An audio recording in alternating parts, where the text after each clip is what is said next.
मैं हूं अमीश देवगन। रात के समय 9 बज चुके हैं और आप देख रहे हैं CNBC आवाज पे टक्कर का गुरुवार एडिशन, थर्सडे एडिशन। 13 दिन पहले हमास इजराइल पर बड़ा टेररिस्ट अटैक करता है, छोटे मासूम बच्चों को मार दिया जाता है, महिलाओं के साथ रेप किया जाता है। तब कुछ लोग आंखों में पट्टी बांध लेते हैं, लेकिन जब इजराइल बदला लेने उतरता है तो यही लोग हाय तौबा मचाते हैं, उसे मुसलमानों पर हमला बताते हुए यहां तक कि प्रधानमंत्री मोदी को भी इसके लिए एक जिम्मेदार करार दे दिया जाता है। ऐसे में सवाल है कि क्या यह सब तुष्टीकरण के लिए किया जा रहा है? आज इसी पर होगी जोरदार टक्कर। तुष्टीकरण ब्रिगेड का हाथ हमास के साथ है क्या? आज CNBC आवाज की टक्कर इसी विषय पर व्यूअर्स।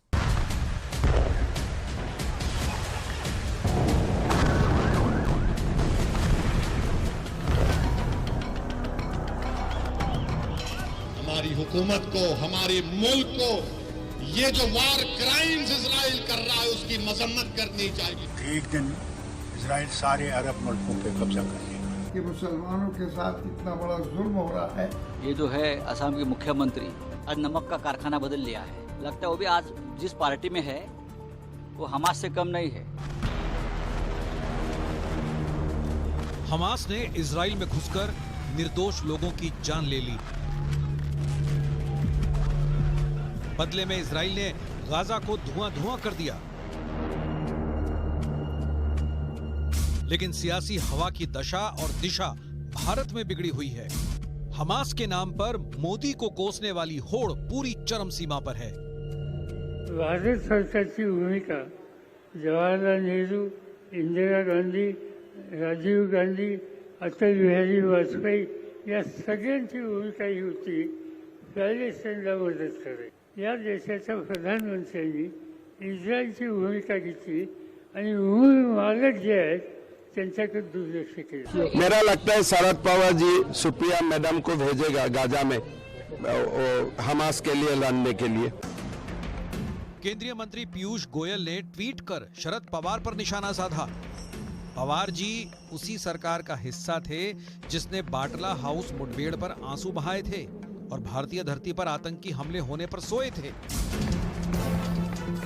अब तो बात यहां तक आ पहुंची है कि हमास को आतंकी संगठन मानने से भी खुलेआम इनकार किया जा रहा है।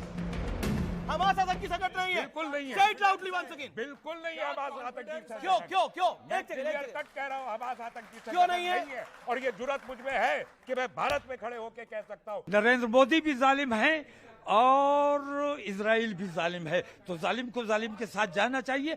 और हमास आतंकवादी कैसे हो गया? लाखों सलाम वो गाजा के बहादुरों पर। वो शैतान नेतन्याहू जालिम है, वार क्रिमिनल है वो। तो क्या सेकुलरिज्म के बैनर तले तुष्टीकरण की फसल फले फूले? आज आर पार में इसी मुद्दे पर होगी सबसे बड़ी बहस। तुष्टीकरण की कहानी, रिश्ता रूहानी।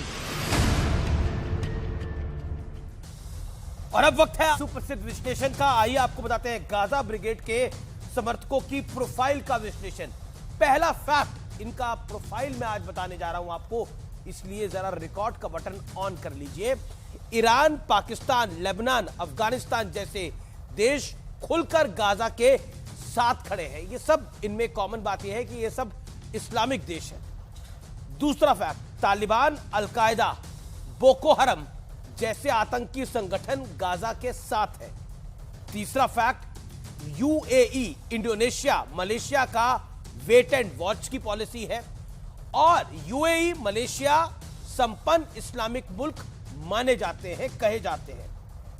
अब चौथा फैक्ट, 57 इस्लामिक देशों में से अब तक किसी ने गाजा के लोगों को शरण नहीं दी है, यानी दरवाजा तक नहीं खोला है।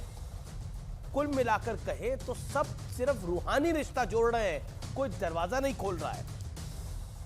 पांचवा फैक्ट जो कि आपके समक्ष है, अमेरिका, ऑस्ट्रेलिया, ब्रिटेन, फ्रांस खुलकर इजराइल के साथ खड़े हैं। यह पांचवा फैक्ट है। बड़ा सवाल यह है, क्या तरक्की पसंद देशों ने गाजा ब्रिगेड से दूरी बनाकर रखी है और उन्हें भी पता है कि ये लोग आतंकी हैं? ये पूरी ब्रिगेड जो है, ये पूरी जमात जो है वो एक आतंकी है और इसीलिए इनसे डिफरेंशिएट करना जरूरी है।